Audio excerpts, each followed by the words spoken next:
या देवी सर्वभूतेषु कात्यायनी रूपेण संस्थिता नमस्तस्यै नमस्तस्यै नमस्तस्यै नमो नमः। जय माता की। ओम नमः शिवाय। प्रिय भक्तगणों, आज चैत्र माह शुक्ल पक्ष की छठी तिथि है और आज का दिन शीलवान धन वैभव देने वाली ब्रजमंडल की अधिष्ठात्री माता कात्यायनी को समर्पित है। आज के दिन भक्तिभाव से माता कात्यायनी के व्रत कथा का श्रवण करने से श्रवणकर्ता को धन, वैभव, पद और प्रतिष्ठा की प्राप्ति होती है। विवाह से जुड़ी समस्या से छुटकारा मिलता है। योग्य जीवन साथी की प्राप्ति होती है। शोक, संताप, भय आदि सर्वदा नष्ट हो जाते हैं। साथ ही अर्थ, धर्म, काम, मोक्ष की प्राप्ति होती है। व्यक्ति पापों से मुक्त होकर माता की कृपा का पात्र बनता है। तो आज मैं सुना रही हूँ नवरात्रि में सुनी जाने वाली माता कात्यायनी की बड़ी ही दुर्लभ तथा पौराणिक कथा। तो आप सभी भक्तगण इन कथाओं को बड़ी श्रद्धा व प्रसन्न चित्त मन से सुनिए। जब पृथ्वी पर असुरों का उत्पात बहुत बढ़ गया था, तब ऋषि मुनियों समस्त प्राणियों को दुष्ट असुरों के अत्याचार से मुक्ति दिलाने के लिए माँ आदि शक्ति कात्यायनी रूप में प्रकट हुई थी। कत नामक एक प्रसिद्ध ऋषि थे। उनके पुत्र का नाम कात्य ऋषि था। इन्हीं कात्य ऋषि के गोत्र में अति प्रसिद्ध महर्षि कात्यायन का जन्म हुआ था। महर्षि कात्यायन माँ जगदम्बा के परम भक्त थे। महर्षि कात्यायन की प्रबल इच्छा थी कि माँ भगवती उनके घर में पुत्री के रूप में जन्म ले। माँ जगदम्बा की उपासना करते हुए उन्होंने बहुत वर्षों तक बड़ी कठोर तपस्या की। माँ भगवती ने उनकी तपस्या से प्रसन्न होकर महर्षि कात्यायन के घर में जन्म लेना स्वीकार किया। आश्विन कृष्ण चतुर्थी को यह महर्षि कात्यायन की पुत्री के रूप में माँ जगदम्बा का जन्म हुआ। जन्म के उपरांत कात्यायन ऋषि ने माता आदिशक्ति की विधिवत पूजा का आयोजन किया। शुक्ल सप्तमी, अष्टमी तथा नवमी तक 3 दिन तक उन्होंने कात्यायनी ऋषि की पूजा ग्रहण करके दसवीं को महिषासुर का वध कर दिया था। महिषासुर का वध करने के पश्चात समस्त देव मानव लोकों में माँ दुर्गा की जय जयकार करने लगे। कात्यायन ऋषि की पुत्री होने के कारण यह माताजी कात्यायनी के नाम से विख्यात हुई। इनसे जुड़ी एक दूसरी कथा भी है। इस कथा के अनुसार महर्षि कात्यायन ने सर्वप्रथम माँ कात्यायनी की पूजा की, इसी कारण ये कात्यायनी कहलाई। माँ कात्यायनी अपने भक्त को निश्चित फल प्रदान करती है। भगवान कृष्ण को पति के रूप में पाने के लिए ब्रज की गोपियों ने इन्हीं की पूजा की थी। यह ब्रजमंडल की अधिष्ठात्री देवी के रूप में प्रतिष्ठित है। भगवान श्री कृष्ण ने भी माता कात्यायनी की पूजा की थी। इनका स्वरूप अत्यंत भव्य और दिव्य है। इनका वर्ण सोने के समान चमकीला और उज्ज्वल है। इनकी 4 भुजाएं हैं। माता जी का दाहिनी तरफ का ऊपर वाला हाथ अभय मुद्रा में है तथा नीचे वाला वर मुद्रा में है। बाई तरफ के ऊपर वाले हाथ में तलवार और नीचे वाले हाथ में कमल का पुष्प सुशोभित है। इनका वाहन सिंह है। इनकी भक्ति को परिपूर्ण आत्मदान करने वाले ऐसे भक्त को सहज भाव से माँ कात्यायनी के दर्शन प्राप्त होते हैं। माँ कात्यायनी की ओर उपासना द्वारा मनुष्य को बड़ी ही सरलता से अर्थ, धर्म, काम, मोक्ष की प्राप्ति होती है। उसके रोग, शोक, संताप, भय आदि सर्वथा नष्ट हो जाते हैं। प्रिय भक्तगणों, अब आइए सुनते हैं कन्याकुमारी माता की कथा। शिव पुराण में लिखित एक बहुत ही प्रसिद्ध कथा के अनुसार बाणासुर नाम के एक असुर ने देवताओं को अपने कुकर्मों से पीड़ित कर रखा था। सभी देवता इस असुर से मुक्ति पाना चाहते थे, लेकिन कोई भी इसे मान नहीं पा रहा था, क्योंकि इस असुर को भगवान शिव की ओर से वरदान प्राप्त था कि उसकी मृत्यु केवल कुंवारी कन्या के हाथों से होगी। यह वरदान उसे भगवान शिव की कड़ी तपस्या के बाद मिला था।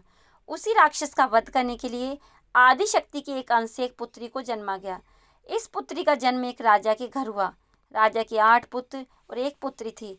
इसी पुत्री का नाम रखा गया कन्या। इस कन्या को भगवान से उसे प्रेम हुआ। उन्हें पाने के लिए कन्या ने कठोर तपस्या की। उनकी तपस्या से भगवान शिव प्रसन्न हुए और विवाह का वचन दिया। विवाह की तैयारी शुरू की गई। भगवान शिव तय कार्यक्रम के अनुसार कैलाश से बारात लेकर चल दिए। बारात कन्याकुमारी से लगभग 12 किलोमीटर दूर सुचिंद्रम गांव में ठहरी। उधर कन्याकुमारी का विवाह होते देख देवतागण परेशान हो गए कि अब बाणासुर का वध कैसे होगा।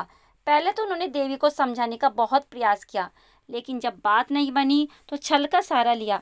विवाह के समय ब्रह्म मुहूर्त रखा गया, लेकिन नारद जी ने आधी रात को ही मुर्गी का रूप देकर बाग दे दिया। शिव जी को लगा कि सुबह हो गई और वो ब्रह्म मुहूर्त पर नहीं पहुंच पाएंगे, इसलिए भोलेनाथ बारात लेकर वापस कैलाश पर्वत पर लौट गए। उधर दुल्हन के रूप में तैयार देवी ने देखा कि बारात नहीं आई तो वह दुख और क्रोध से भर उठी। उन्होंने क्रोध में आकर बारात के लिए बना सारा भोजन समुद्र में फेंक दिया। कहा जाता है कन्याकुमारी के तट की रेत में आज भी कई रंग बिरंगे पत्थर के कण मिलते हैं जो देखने में दाल चावल जैसे लगते हैं। प्रिय भक्तगणों, बारात लौटने के बाद देवी कुमारी के दिव्य सौंदर्य की चर्चा बाणासुर तक पहुंच गई। उसने देवी के पास विवाह का प्रस्ताव भेजा। देवी के मना करने पर वह जबरदस्ती पर उतारू हो गया। तब बाणासुर और देवी में भयंकर युद्ध हुआ, जहां देवी ने चक्र से उसका वध कर दिया। जब देवी ने बाणासुर का चक्र से वध कर दिया तो नारद जी ने और परशुराम जी ने देवी से कलयुग के आखिरी तक वहीं रहने का आग्रह किया और देवी ने उनका आग्रह स्वीकार कर लिया।